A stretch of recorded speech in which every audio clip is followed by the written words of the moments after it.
Welcome to the AFR Saints channel, where we provide you daily content on your favorite team, the New Orleans Saints. Do us a favor and hit that subscribe button. Be sure to leave your comments below and smash that like button. Who dat? Saints at Colts Sunday. Black and gold going to try to kick this losing streak.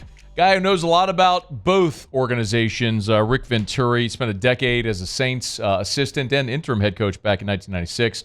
And, I mean, with two different stints there with the Indianapolis Colts and the Baltimore Colts as well. It is Rick Venturi. It's great to chat, Coach. We appreciate a couple of minutes. How are you? Oh, I'm great, Matt. You're right. This is so exciting for me. I mean, I'm one of those very fortunate guys out of my 27-year NFL coaching career. 22 of them were spent with these two franchises. So I'm really looking forward to the game on Sunday. Man, your tenure in New Orleans saw, from your first year becoming the interim, but then also being on Jim Haslett's staff and seeing the first ever playoff win. Yeah. And then, of course, you and I have spoken on air before about that Katrina season, the Vagabond season. I mean, you saw, the highest high and the lowest low of the organization. Oh, there's no question about it. I mean, there's no doubt about it. And they were 10 great years for me. I mean, I enjoyed that place. Sherry and I, we just became a fabric of the city. We absolutely loved it. We thought we were going down there for 1 year, and we ended up being there 10 years. You're exactly right. We had some lows. I mean, how does it happen that you're only there for like 7 weeks and you become the head coach of the New Orleans Saints? I mean, that's an amazing deal. And then you're exactly right. We go from a 3-13. We end up having a heck of a year with Haslett and Randy Mueller. We come through. We have that season. We win our first playoff game, one of the most exciting games in history. I'll never forget Jim Henderson's call. He dropped the ball. Hakeem dropped the ball. First win in franchise history. So, again, and then the low light, which was obviously the effects of Katrina and being displaced. And then Jim got sideways with Mr. Benson, and it just a great 10 years went down the drain right there. Well, it's a tremendous amount of history with you in this organization, and people still obviously remember you very fondly. But your job now has you as the color analyst of the Colts Radio Network, so you know a lot about the Saints' opponent this week. What's interesting, though, Rick, is the Saints and the Colts are both 3-4. Yep. They feel like very different 3-4s, if that makes sense. What is the feeling around the Colts right now heading into Week 8? Well, actually, we're both coming off a 3-4. We're both coming off a devastating loss in the very end of the game that we couldn't finish the game, that we had a chance, both teams had a chance to win it at the very end of the game, and we let it slip away. So there's a lot of similarities. I think with the Saints, the expectation was so high after signing Carr. So I think there's a little bit of disappointment there. I think with us, Matt, it's frustration because I think when we, the perception here, and I have to admit it, that I was a part of it, is that I think we looked at this season with Anthony Richardson as a transition year, as a year to build and, not have a lot of expectations. But, what Shane Steichen has done here with Richardson and without Richardson is he's made us competitive. And so now I think when we lose a game, there's a tremendous frustration. It's almost like, everything has recalibrated with us. I don't think we're looking at this season anymore as a building season. We're looking at it like, hey, we're good enough to play with anybody. Let's put it on the line. Let's learn how to finish and win games. Rick Venturi is our guest. It's so much. And I was watching the game last weekend, and the Colts got hosed. Let's just call no question. The Colts got hosed at the end of the game. I believe the NFL's even acknowledged that at this point. But so I can understand the frustration. But now the Saints come in looking to find themselves. You mentioned. Let me ask a follow up on the quarterback because Richardson injured. He's out for the year. How different is this team this year with Garner Minshew than they would be with Anthony Richardson? Well, the good news is that Shane has been able to, manipulate that and manage that and get the best out of both guys. I mean, Richardson was really off to a great start, and I may just say that, the only thing that will stop him from greatness is the injury bug. Hopefully this is the one-time thing and we can get through it. But he's also done a great job with Minshew. I mean, Minshew has played his tail off. He struggled against the Jaguars. That was kind of the anomaly game. But we've been very competitive with him. They're night and day difference. I mean, with Richardson, you have the modern-day quarterback, the guy that runs the NCAA phases of it, that gives you a threat as a runner, throws the ball deep.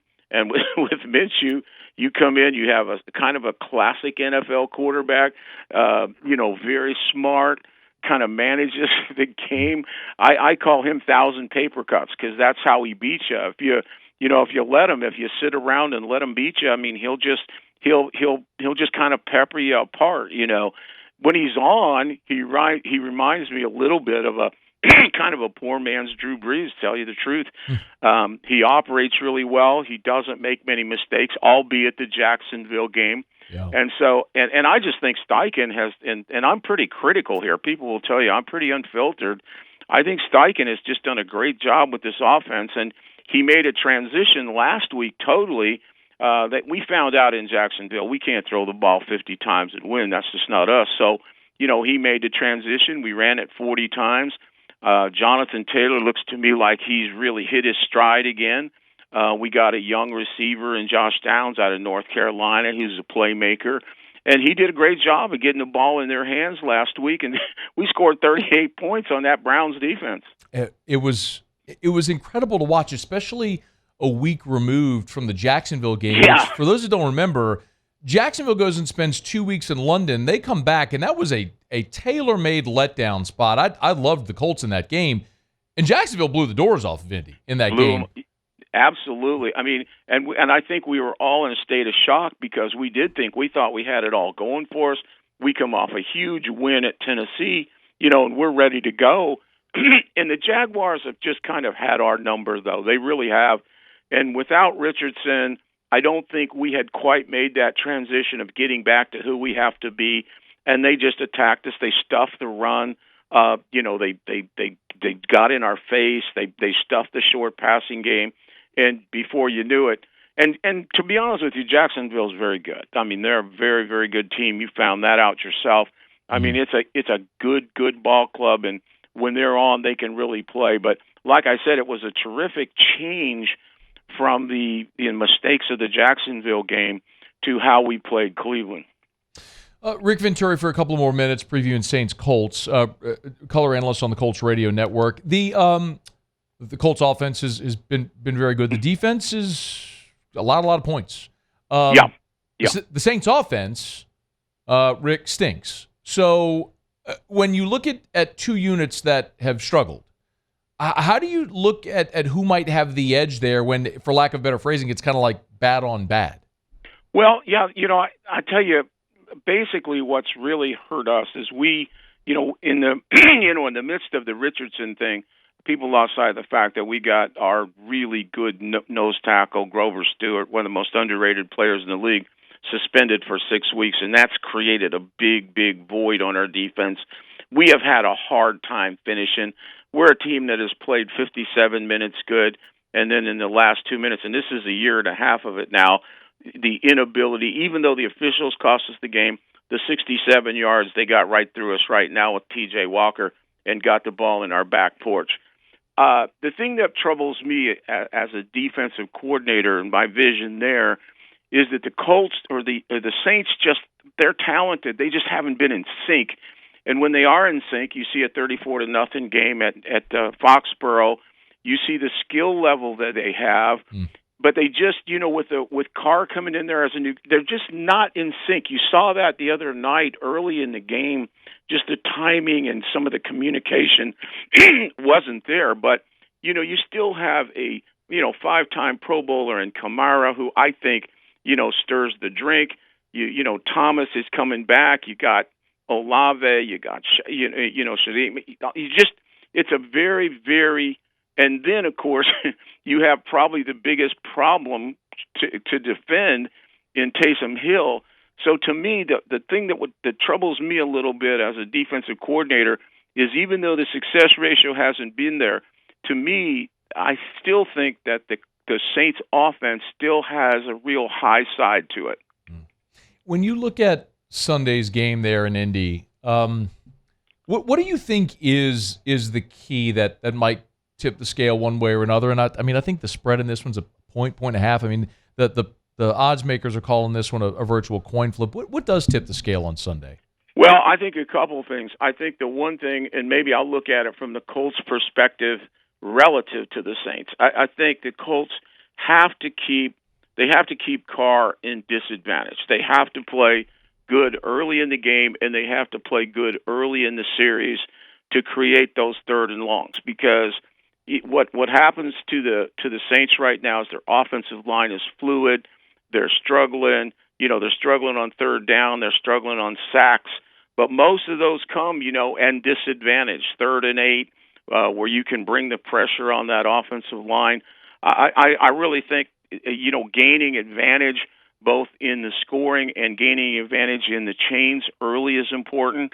And then from our standpoint, because we've played him 6 years in a row, if you can believe this, we have a lot of respect for Derek Carr, and we know that he is a fourth down magician. He almost pulled that one out again last week after being painfully out of it. But he has something like 28 fourth quarter comebacks, 33 winning drives, and he's had them here in the dome. So to me, it's get the advantage with the Colts, get them advantage, work on their offensive line, and then you've got to know you're going to play 60 minutes, and you got to do what we haven't done very well, and that's finish a game against Carr. He is Rick Venturi, former Saints assistant, longtime Colts assistant as well, now the color analyst there on the Colts radio network. I see old habits die hard, all that sort of stuff. Saints, Colts. I'll always remember as Rick Venturi, Saints assistant. That's how you'll always be to me. I make the mistake all the time, and I'm making it every other sentence this week. So I'm with you, man. Hey, man, let's just make sure that you make a few of the wrong calls on Sunday. Man, cheer every time the Saints get in the end zone or something like that. Can we get a little who dat? I don't know, maybe. Okay. A little bit. He is Rick Venturi. Coach, it's a pleasure. Thank you so much for a couple of minutes today. All right, thank you, guys. Hey, thanks so much for watching. Please leave your comments. I love to interact, and be sure to hit the red subscribe button below.